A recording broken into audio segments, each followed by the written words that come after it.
Ada dua pendapat di sini. Yang pertama menyebutkan Dzatil Imad ini kembali kepada kaum Ad itu tadi. Mereka ibarat tiang yang tinggi, badan mereka kekar, tubuh mereka kuat, dan mereka memiliki tinggi yang lebih daripada manusia-manusia yang lain pada saat itu. Sehingga mereka kalau kelahi menambah. Bahkan diceritakan dalam tafsir Ibnu Katsir itu, saking besarnya badan mereka itu, mereka bisa mengangkat batu yang begitu besar ke atas sebuah bukit. Kemudian di bawah bukit itu ada desa, maka mereka bisa melemparkan batu itu sehingga satu desa itu kemudian bisa.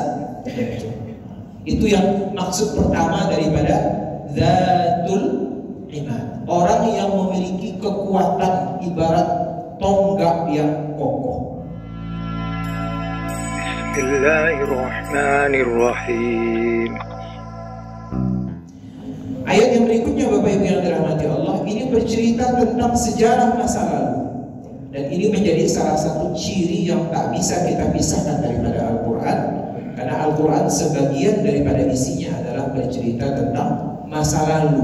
Bukan hanya sebagai sebuah kejadian sejarah, tetapi agar bisa menjadi satu pelajaran bagi kehidupan kita untuk tidak kita ulangi. Apabila seandainya ada orang-orang yang diazab oleh Allah Subhanahu wa taala, agar kita hindarkan semua itu sehingga kita tidak mendapatkan apa yang mereka dapatkan dari Allah Subhanahu wa taala. Allah berfirman, Bismillahirrahmanirrahim. Alam tara kaifa fa'ala rabbuka bi'ad. Hampir mirip redaksinya dengan alam tara kaifa fa'ala rabbuka bi ashabil fil. Kalau ashabul fil itu nampak Pak, bisa dibuktikan langsung oleh orang-orang yang hidup pada masa Rasulullah SAW. Allah langsung hancurkan tentara bergajah dengan mengirimkan tayran ababil. Ternyata hal itu juga Allah lakukan kepada satu kelompok manusia yang mereka itu adalah kaum Ad. Wa ila 'adin akhahum Huda. Pernah dikirim kepada kelompok ini, kepada kaum ini seorang rasul yang bernama Nabi Hud. Maka Allah hancurkan mereka, Allah siksa mereka karena kedurhakaan mereka, karena kemaksiatan mereka, karena upaya mereka untuk menolak setiap ajakan yang disampaikan oleh Nabi mereka agar mereka beriman dan tunduk patuh kepada Allah Subhanahu wa taala. Siapa Ad itu? Irama Dzatil Imad, yaitu sekelompok orang yang berdiam di satu kota namanya Iram. Jadi Iram ini adalah satu tempat di mana disitulah berkumpul satu kelompok orang yang disebut dengan kaum Ad. Di daerah Arab Pak, ini ada di Jazirah Arab ini. Dzatil Imad, ada dua pendapat di sini. Yang pertama menyebutkan Dzatil Imad ini kembali kepada kaum Ad itu tadi. Mereka ibarat tiang yang tinggi, badan mereka kekar, tubuh mereka kuat, dan mereka memiliki tinggi yang lebih daripada manusia-manusia yang lain pada saat itu. Sehingga mereka kalau kelahi menambah. Bahkan diceritakan dalam tafsir Ibnu Katsir itu, saking besarnya badan mereka itu, mereka bisa mengangkat batu yang begitu besar ke atas sebuah bukit. Kemudian di bawah bukit itu ada desa, maka mereka bisa melemparkan batu itu sehingga satu desa itu kemudian bisa. Itu yang maksud pertama daripada Dzatul Imad. Orang yang memiliki kekuatan ibarat tonggak yang kokoh. Yang kedua, ada yang mengartikan Dzatil Imad ini adalah mereka memiliki bangunan-bangunan yang sangat tinggi, yang mereka pahat, mereka potong-potong batunya, kemudian mereka bangun bangunan yang sangat tinggi, yang begitu kokoh, karena mereka membutuhkan tempat berlindung yang begitu kuat karena tubuh mereka yang begitu besar. Tudzatul hikam allati lam yukhlaq mithluha fil bilad. Yang ternyata Bapak Ibu yang dirahmati Allah Subhanahu wa taala, ini kembali lagi mithluha ini kemana kembalinya? Dalam tafsir Al-Qurtubi disebutkan, pendapat pertama menyebutkan mithluha ini kembali kepada al-qabilah, kepada kabilah, kepada kaum tadi, kaum Ad tadi, di mana Allah Subhanahu wa taala tidak pernah menciptakan kaum atau orang seperti besarnya kaum Ad tadi. Badan mereka begitu tinggi, begitu kekar. Jadi Allah berikan mereka kelebihan badan yang kuat, tenaga yang kuat, seperti tiang tadi. Imad itu kan artinya tiang. As-salatu imaduddin. Salat itu adalah tiang agama. Itu makna pertama. Yang kedua, mithluha itu kembali kepada Al-Madinah, kepada kota.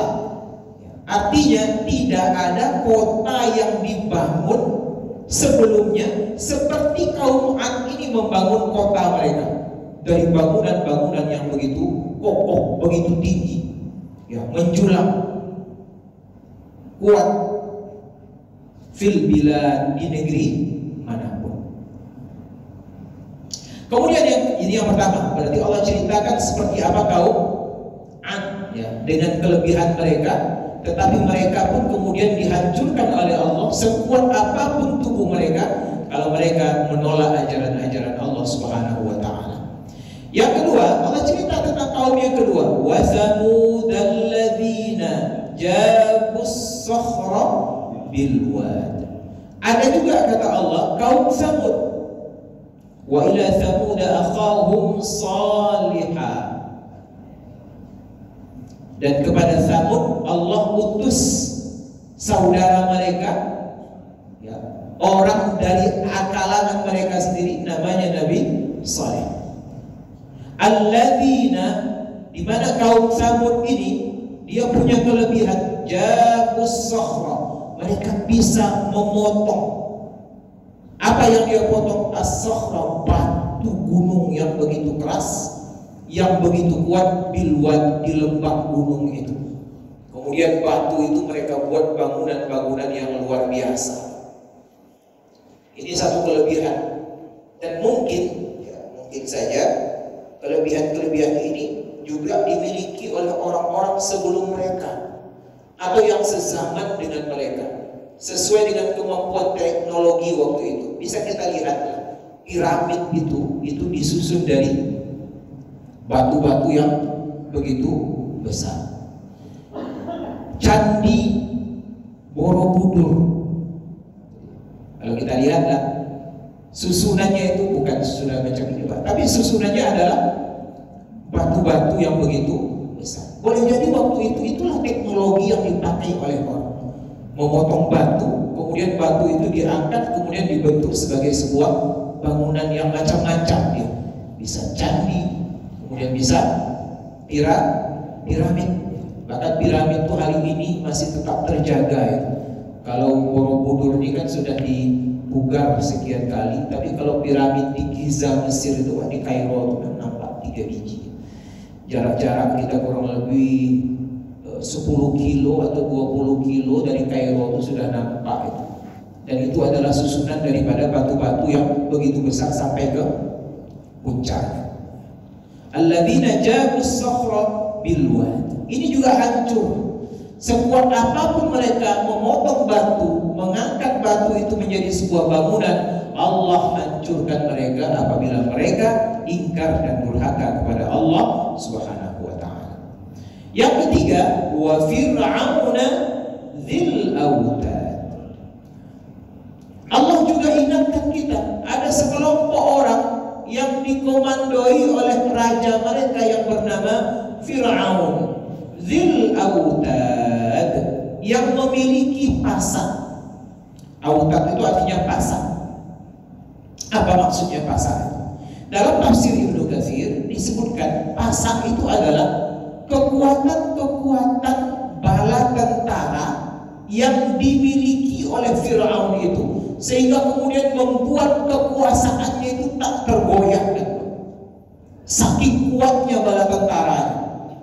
Dia punya junud tentara, dia punya jaish, pasukan perang yang menjaganya setiap saat, sehingga siapapun yang berupaya untuk menggoyahkan kekuasaannya tak bisa goyah. Nah, itu yang dimaksud dengan Dzil Autad. Dan ini dibutuhkan oleh raja-raja dulu.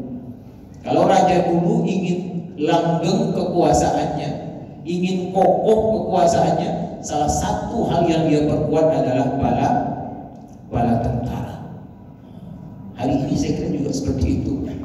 Maka kedudukan TNI dan polisi itu sangat penting. Ya.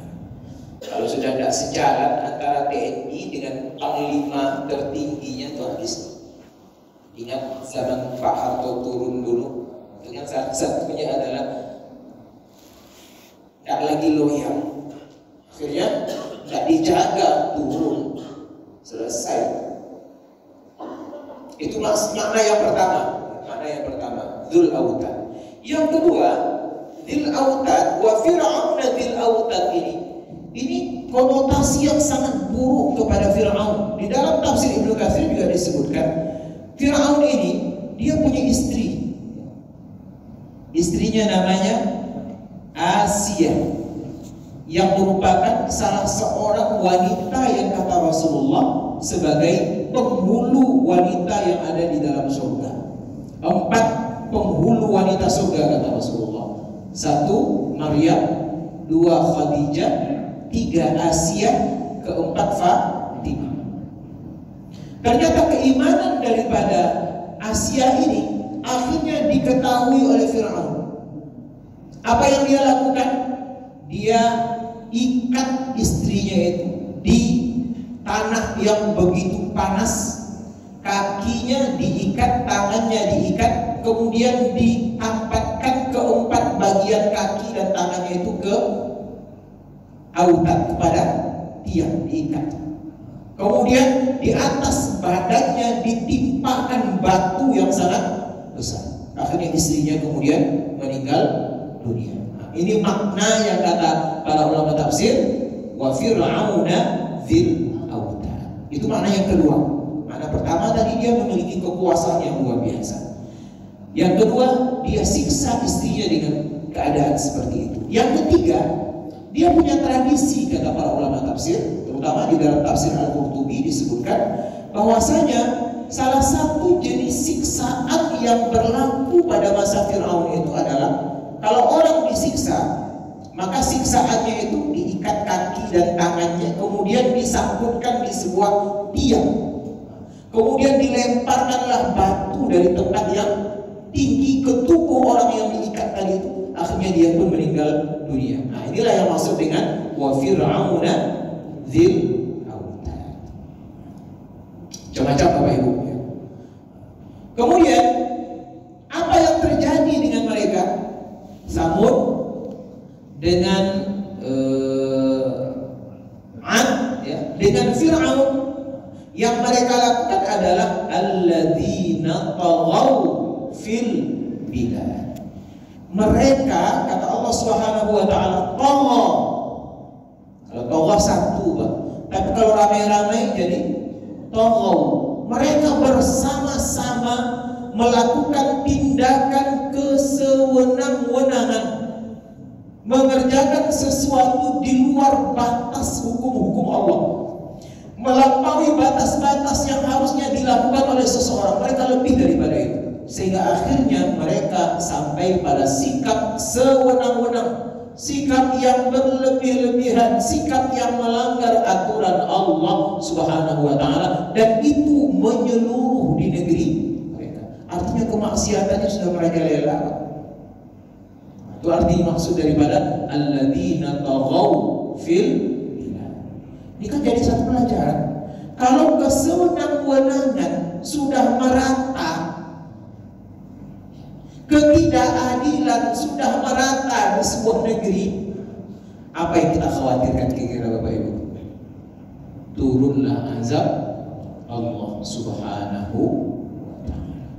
Maka disinilah takutnya kita, agar kemaksiatan itu jangan menyebar, agar kesewenang-wenangan itu jangan semuanya melakukan, tapi diminimalisir, jangan sampai menyebar. Karena akibatnya efeknya seperti ini. Dan nampaknya di negeri tercinta kita ini sudah mulai nampak, mulai sini sudah mulai kesewenang-wenangan, pulau ini sudah mulai sewenang-wenang, pulau sana sudah mulai sewenang-wenang, digusur orang.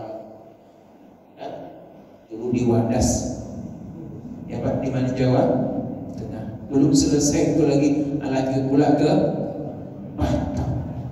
Saudara-saudara kita macam-macam tanggapan orang.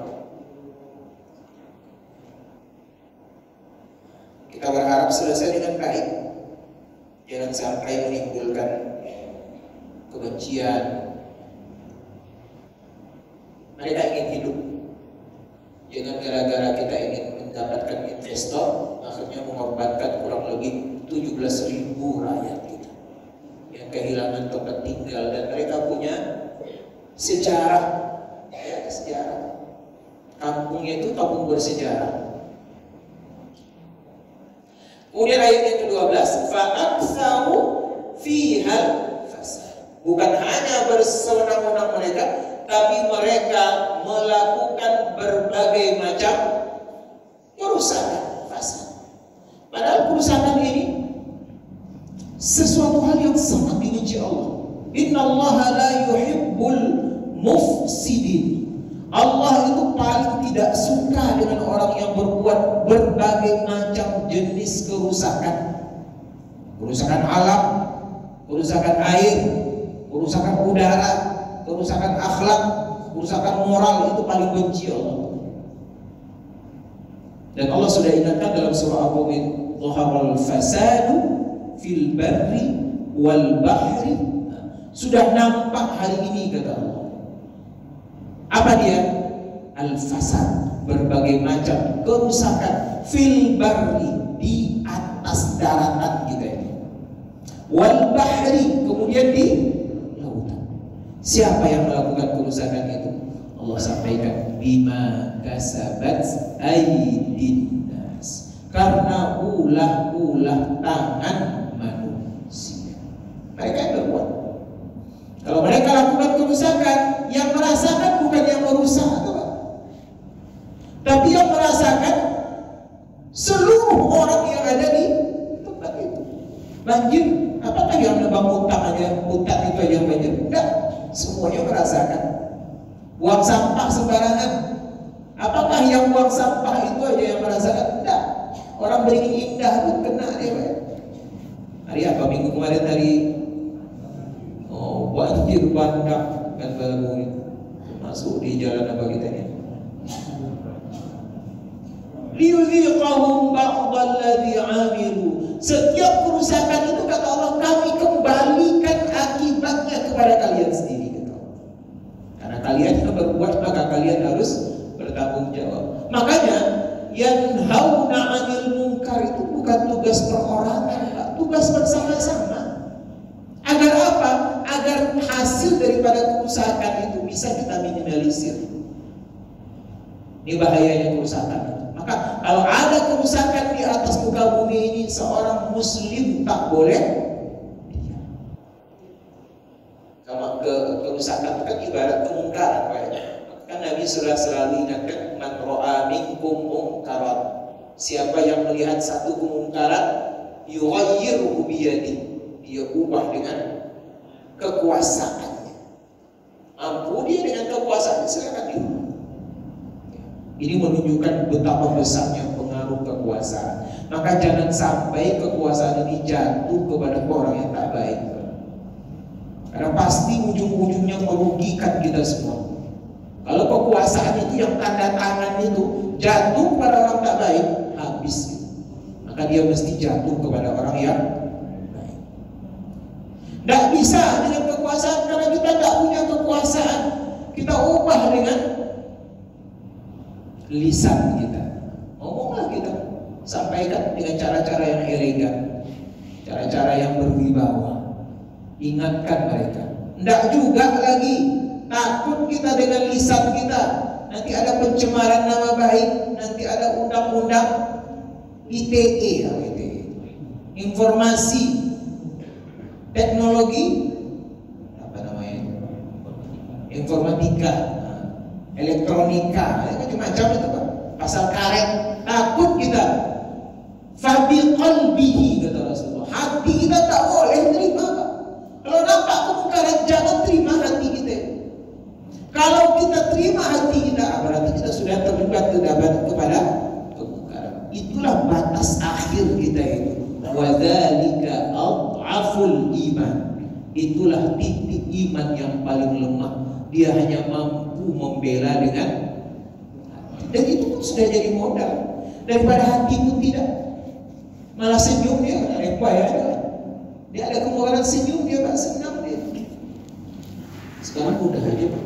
Tengok orang ditangkap senyum, disorting semua.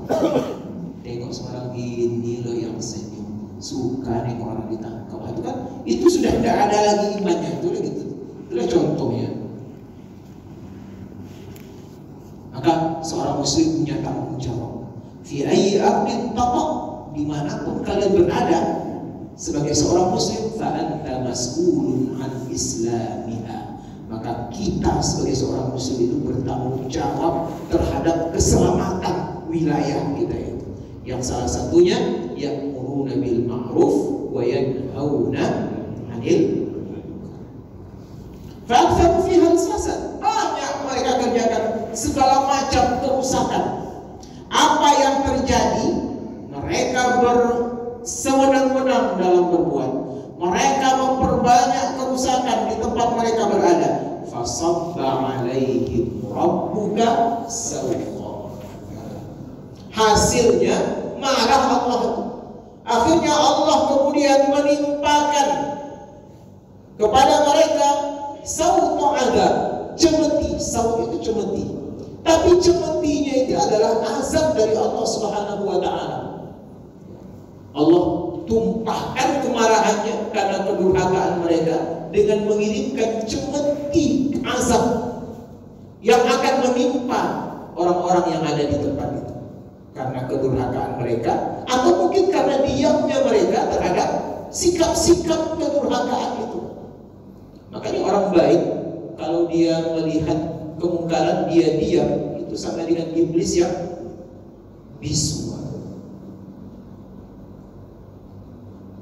Inilah yang ditakutkan oleh musuh-musuh Islam. Orang Islam itu tidak bisa diam melihat kemungkaran, tidak bisa. Ini yang paling ditakutkan di Qurannya. Makanya agama itu mereka singkirkan, jangan. Kalau agama diberikan kesempatan kau hadir, Pak, hadirlah dia. Kita tidak ingin daerah kita ini hancur. Kita tidak ingin daerah kita ini ditimpa oleh azab. Kita tidak ingin daerah kita ini penuh dengan kemaksiatan. Pasti kita ngomong. Dan setiap omongan orang muslim itu pasti akan mengancam kekuasaan-kekuasaan yang bersifat talut tadi, yang taghaw fil bilad, yang aktsaru fihal fasad. Jadi sebetulnya sumber revolusi itu dari mana Bapak dan Ibu? Dari Al-Quran. Maka wajarlah Hasan Al-Banna itu ditakuti, wajarlah Sayyid Qutb itu ditakuti, wajarlah Syekh Aid Al-Qarni itu ditakuti, karena setiap bicara mereka membangunkan harimau yang sedang wajar Rizik itu ditakuti. Ada si ucapan memang bersumber dari sini, membangkitkan kesadaran kita. Maka tidak ada tempat lagi agama. Memang jiwa revolusi dari Quran. Maka ulama-ulama hebat dulu tuh memang mengambil inspirasinya dari Quran, memberikan kesadaran. Semakin kritis ulama, semakin dibenci, semakin disingkirkan. Bapak Ibu yang dirahmati Allah Subhanahu wa taala, kemudian Allah sampaikan inna rabbaka labil mirsad. Ini penegasan. Sesungguhnya Tuhan kalian, kata Allah, Tuhan engkau itu labil mirsad. Artinya senantiasa melakukan pengawasan kepada setiap apapun yang kita lakukan. Ali bin Abi Thalib mengatakan bil mirsad itu yasma'u wa yara.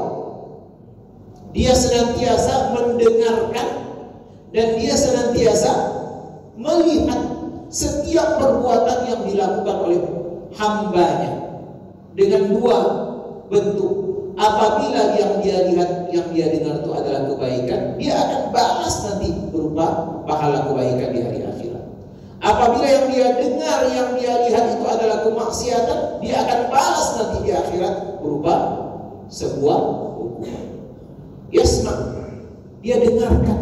Apa yang dia dengarkan? Aqwaluna. Setiap ucapan kita itu akan didengar oleh Allah. Yang kedua, apa yang dia dengar? Najwakum. Apa arti najwa? Bisik-bisik tetangga. Bisik-bisik dengar oleh Allah. Ma yakunu min najwa thalathatin illa huwa rabi'uhum. Ada 3 orang yang berbisik, yang mendengar keempatnya adalah Allah. Wala khamsatin illa huwa sadisuhum. Ada 5 orang yang berbisik, yang keenamnya adalah Allah yang mendengarkan. Wala adna min dzalik. Ada 2 orang yang berbisik, lebih dikit lagi angkanya itu, berarti yang ketiganya adalah Allah. Wala aktsara, atau mungkin lebih banyak daripada 6 tadi. 1000 orang berbisik masing-masing. Tidak boleh diketahui yang ke-1001 yang mendengarkan bisikan itu adalah Allah. Wa huwa ma'akum aynama kuntum. Dia akan senantiasa bersama kalian dimanapun kalian. Yes, inilah bil mirsad. Yang kedua, yara, dia akan melihat apa yang kita kerjakan secara terang-terangan.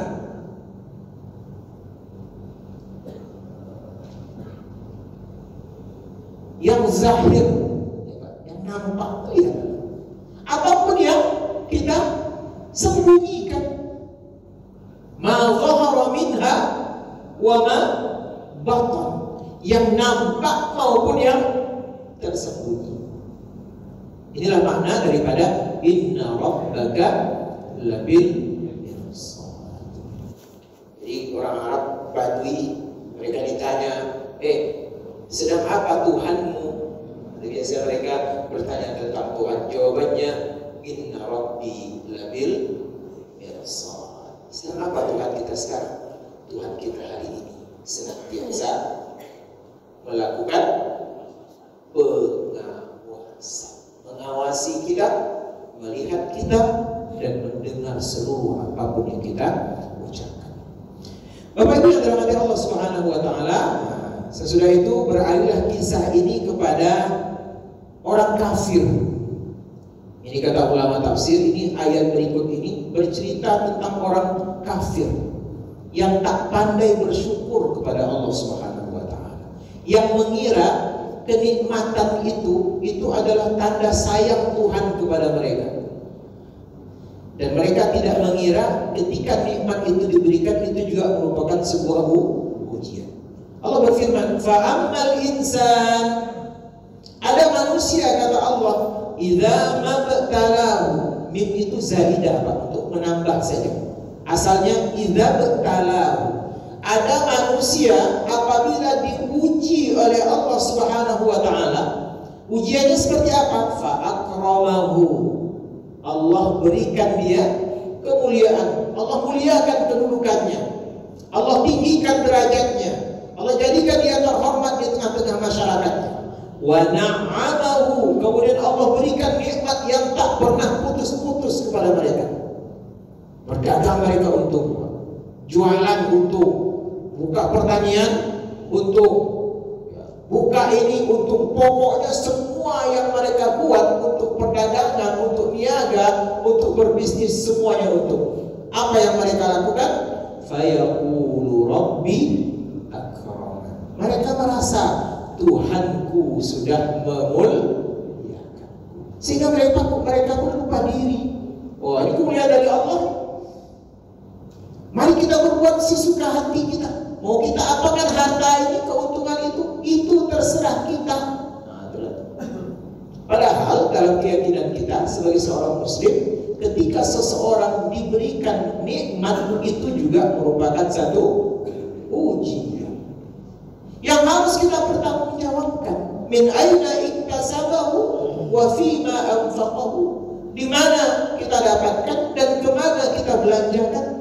Tsumma la tus'alunna yawma idzin 'anil na'im. Enggak bisa gitu.